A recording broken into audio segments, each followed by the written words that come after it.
about, you mentioned steps that have been taken to try to equalize, I guess, your data and your input values, $50 a kid, what have you. Right.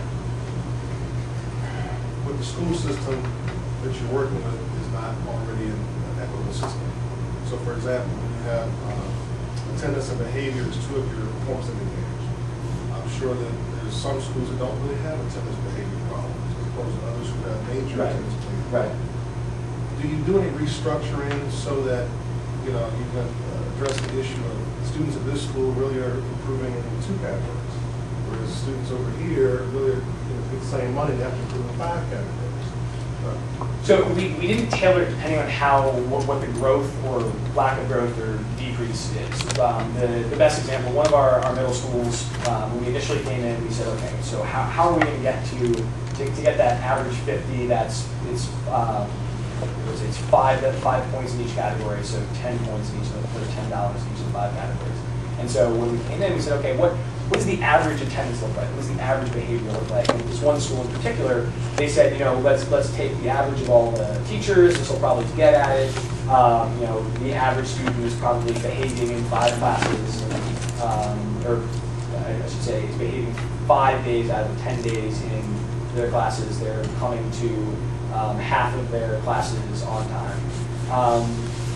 First pay period, these kids were earning almost across the board. They were earning $20 in attendance and behavior, and the reason for that was that the teachers in the school had told us, and this is as much of a failing on our part as theirs, but they understood what their students were doing to actually be worse than it actually was. And so we shifted in both of those categories to the model where you earn nothing until you get to that threshold, and then you earn a point for every point after that. You earn money for every point after that. And so what this looked like is it went from an average attendance point of 9 out of 10 to an average, I think it was like 4 or 5 out of 10, which is right where we want to start these kids off. And so there's a lot of communication and coordination we have to do with the schools and the school community to make that change. But we saw right off the bat they actually expected their students to do worse than their students were doing, and so we had to recalibrate that. And so you're absolutely right. The equity across the system varies horribly. But what we did on each of these schools is made sure that we were pegging it to that school average, and made sure that we set those, whether it's the grade scale or the behavior scale or any number of other things, right on for that school. Yeah. I was wondering if the 17 control schools, if those students are aware that these other 15 schools are getting this incentive, because I feel like if the students were aware of that, those who were already performing well will be like, well, I'm working hard in school, I'm showing up, but I'm not getting anything for it, so why should I bother? Sure.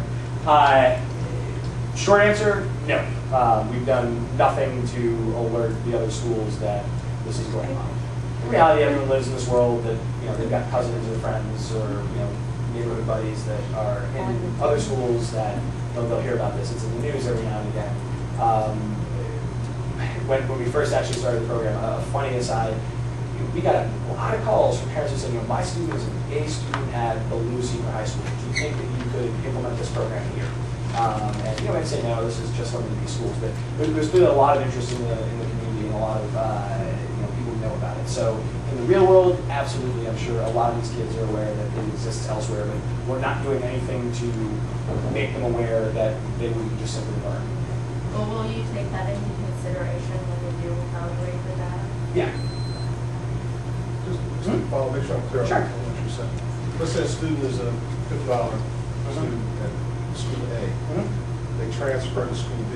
Yep. They engage in the same exact behaviors. They may or may not get the same $50 because that new school has a different metric to do. Yeah.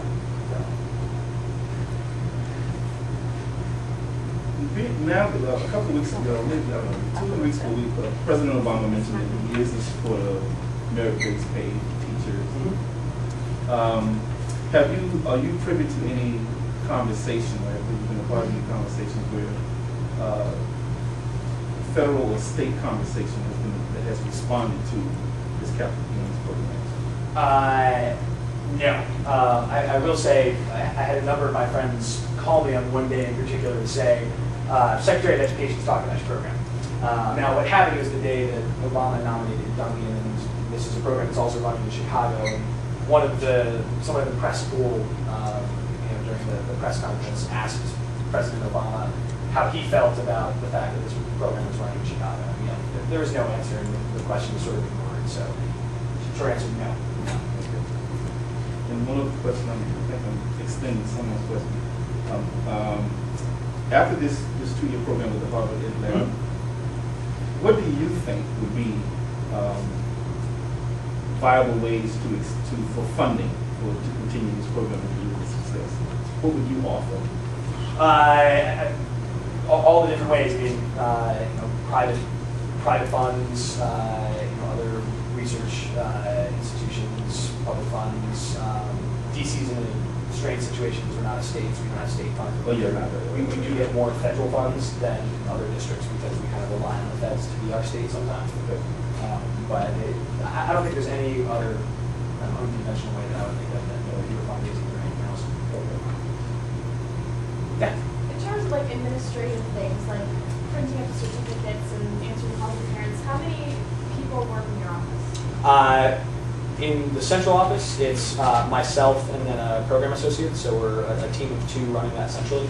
And then we have 15 schools, I want to say, we actually told probably 21, 22 coordinators that were all receiving stipends as well. And, our direct management is from us to the coordinators. They do a lot of the flipping of information and communications there. The 2 of you analyze all that data? No. So the analysis, what I am most focused on is implementation, making sure that this runs smoothly. The analysis is all the Harvard folks. So if you want to extend that, they are not capital gains. They are ed labs, but they are our research partners in this, and they have. Fully know, to be honest. I want to say they have 6 or 7 employees up there, but they're doing the analysis of the Chicago stuff and the New York stuff, and it's a bunch of Harvard economists, so who knows what else they're looking at. So you said that the teachers do the stuff on paper and you scan that in. Do you send those like PDFs to the Harvard people then? Well, we keep them all, so yes. I mean, we have that. Harvard's they're less interested in the actual physical sheet than the data that we pull from that. So we get massive Excel files every 2 weeks that tell us what different students are earning. Yeah. Well, just more of a research question, but there's so many changes going on in DCPS right now. Yeah. How do you distinguish students' achievement gains that are directly attributed to your program as opposed to some overlapping thing that's already going on in their district or school?